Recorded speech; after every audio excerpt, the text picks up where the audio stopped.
On va tout de suite rejoindre Véronique Laure en direct de la salle de cinéma du Casino de Gérardmer. Bonsoir Véronique. Bonsoir tout le monde, avec le soleil qui nous a accompagnés ici à Gérardmer et on les attendait depuis ce matin. C'est un vrai bonheur d'accueillir l'équipe du film Django qu'on a découvert, qui est en train d'être projeté en ce moment au public ici à Gérardmer avec le scénariste, producteur et maintenant réalisateur Étienne Comard. Bonjour. Bonjour. L'Express dit que vous faites partie des 20 personnes qui font le cinéma aujourd'hui en France. C'était en 2011. Hein, voilà.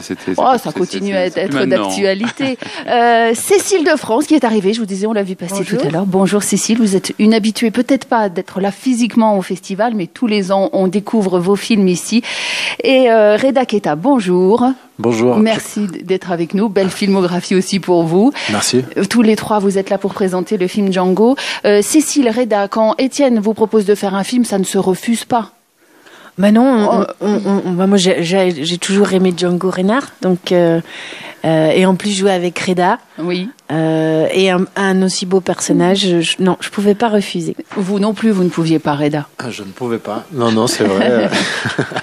Mais non, depuis la rencontre avec Étienne et la première lecture du scénario, la question s'est jamais posée en fait.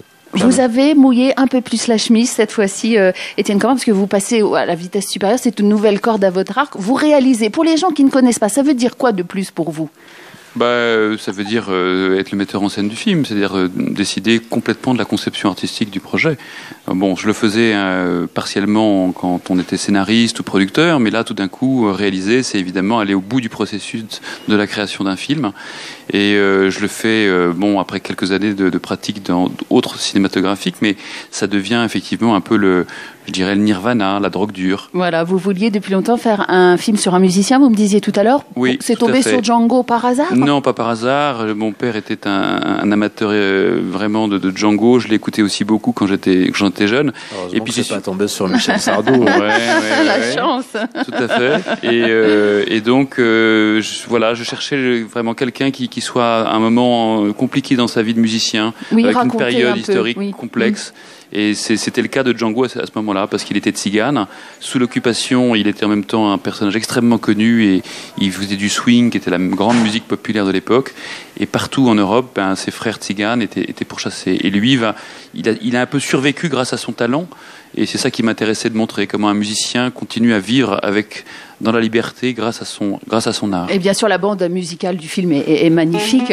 Reda, alors plein de choses à vous dire. Vous êtes un peu un personnage innocent quand même. Vous n'imaginez pas que ce qui va arriver peut arriver dans ce film. Django n'imagine pas la cruauté. Django vit comme beaucoup de gens vivaient à l'époque à Paris sous l'occupation. Les gens n'étaient pas totalement informés de ce qui se passait autour d'eux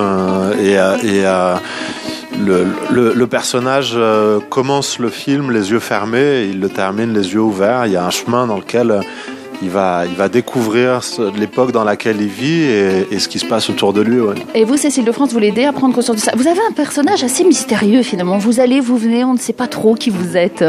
Oui, c'est une femme libre et indépendante, mais c'est vrai que elle le secoue un petit peu, elle le réveille, elle lui apporte les informations et elle va l'aider surtout à passer la frontière suisse et lui sauver la vie. Et elle est passionnée par sa musique, par son talent. Oui, bien sûr, c'est une de ses grandes admiratrices elle représente un petit peu ces femmes qui l'ont sortie de la rue et qui en ont fait cette grande star de l'époque. Vous avez appris la musique, Reda ? La guitare, la musique m'a appris. C'est ce qu'il dit. Non, mais vous êtes mis à la guitare et puis dans un style particulier puisque Django ne jouait qu'avec 2 doigts. Oui, c'est vrai. J'ai préparé ce rôle pendant un an. J'ai adoré consacrer autant de temps à la préparation de ce rôle à travers la guitare. Donc c'était vraiment une porte d'entrée très concrète pour moi, physique, pour laisser venir ce Django petit à petit. Ouais. Tragique et beau à la fois. Étienne Comard, merci pour ce film. Vous allez rejoindre la salle. Merci à vous.